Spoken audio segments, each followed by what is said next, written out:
London میں وکالت کرتا تھا تو ایک خاتون تھی، لیڈی بارنس اس کا نام تھا. چھوٹے موٹے مقدمات لے کے وہ میرے پاس آتی تھی. بی بی ایک ہوٹل چلایا کرتی تھی. اس کا خامند جو تھا وہ فوج میں ملازم تھا. اقبال نے خود لکھا ہے. اقبال فرماتے ہیں کہ ایک دن وہ خاتون پھر کسی کیس کے سلسلے میں میرے پاس آئی. تو جب وہ آئی تو اس نے نقاب اوڑھا ہوا تھا، برقع کیا ہوا تھا. تو چونکہ اس نے نقاب اوڑھا تھا، مسلمانوں کی نشانی تھی. نقاب اوڑھنا کن کی نشانی ہے؟ اللہ آپ کو خوش رکھے.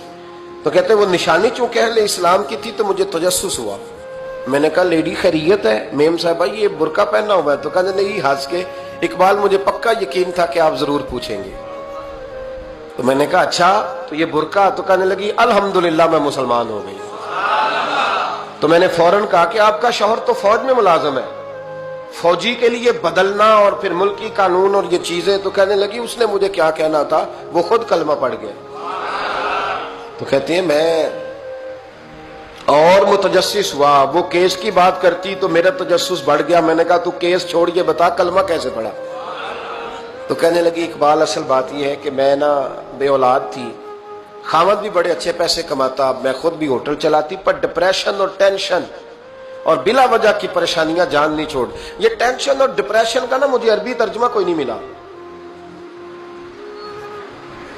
یہ ڈپریشن اور ٹینشن کا نا میں نے تلاش کیا ہے، لیکن مجھے عربی لغت کے اندر ان کے معنی مجھے لگتا ہے کہ اس زمانے میں یہ چیزیں تھی ہی نہیں. ہوتی تو ان کا کوئی نام بھی، یہ آج ہے نا تو اس لیے آج کے زمانے میں ہی نام ہے مفت کا، مفت کی پریشانی.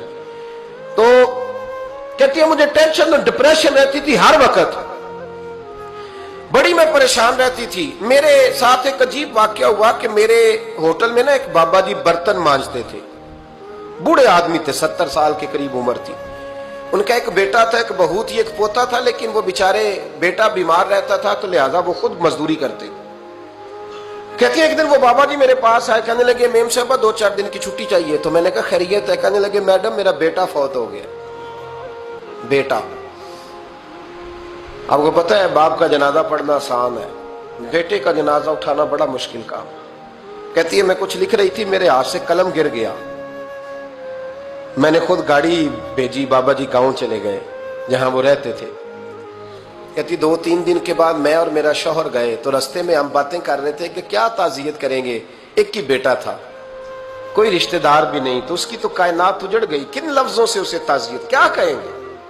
کہتے جب ہم گئے تو وہ ٹوٹی ہوئی چٹائی پہ بیٹھا تھا، کچھ لوگ قریب تھے. ہم نے جا کے کہا بابا آپ مسلمان ہیں، ہم آپ کو کیا نصیحت کریں، ایک ہی بیٹا تھا، کہ کس طرح کر کے ہم آپ کو تسلی دیں. تو کہتے اس نے آنکھیں کھولی، بوڑھی آنکھوں میں ایمان کی روشنی.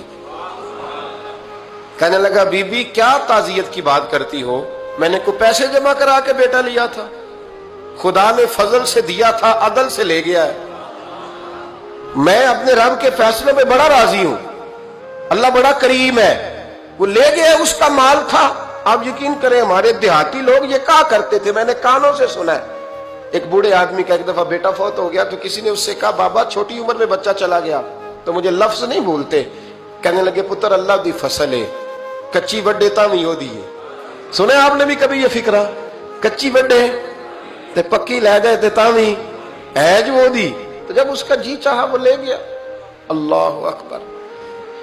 وہ خاتون کہتی ہے کہ وہ بابا جی سے میں نے کہا کہ چلو آپ 1 مہینے کی چھٹی کر لے. تو کہنے لگا نہیں میڈم میں مسلمان ہوں، مفت کی روٹی نہیں کھاتا، مزدوری کر کے کھاتا ہوں، میں انشاءاللہ 2-3 دن کے بعد کام پہ آ جاؤں گا.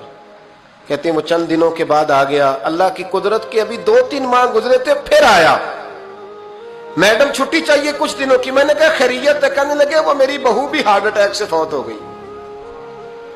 کہتے اب میں بھی تڑپ گئی اور عیسائی ہو کہ میری آنکھوں میں آنسو آ گئے. میں نے کہا گھر کا دروازہ بند ہو گیا، اب یہ بیچارہ کیا کرے گا. وہ اپنے شوہر کے غم میں ہارٹ اٹیک سے فوت ہو گئی. کہتے ہم پھر 2-3 دن کے بعد تعزیت کے لیے گئے. پھر ٹوٹی ہوئی چٹائی، بوڑھا نہ اپنی انگلیوں سے زمین پر کچھ بنا رہا. کہتی قریب گئی اور میں نے جا کے کہا بابا اب تو تسلی آپ نے خود ہی کرنی ہے، جو نظام تھا وہ تو ہو گیا. تو کہتے ہیں پھر اس نے آنکھیں کھولی، آسمان کی طرف دیکھا تو کہنے لگا بیٹی کوئی پریشانی نہیں،